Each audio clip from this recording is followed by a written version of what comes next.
সন্তান দূর থেকে আপনাকে ডাক দিছে, আপনি ফিরে তাকাবেন, বারবার তাকাবেন, আপনার সন্তান আপনাকে আব্বু বলে ডাক দিয়েছে।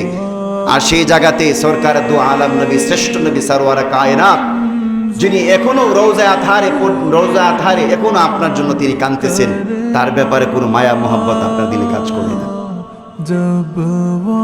তার ব্যাপারে কোনো মোহাব্বত ভালোবাসা আমার দিলে কাজ করে না। আমি এতটাই নাফরমান। তার ডাক শুনে এখনো পর্যন্ত আপনার দিল নড়ে না। আপনি এতটাই নাফরমান, এতটাই বদির।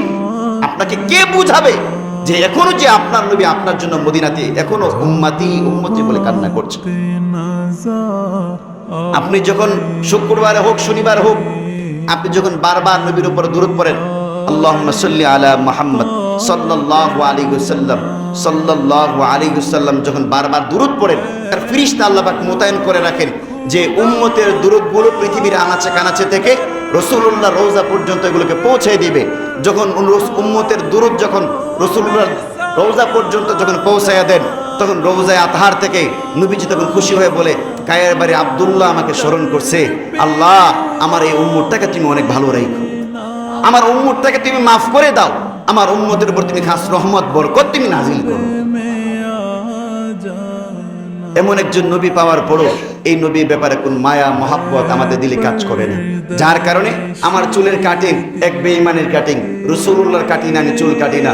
আপনার দাড়ির কাটিং এক বেঈমানের কাটিং, রাসূলুল্লাহ কাটি না, আপনি দাড়ি কাটেন রাখেন না।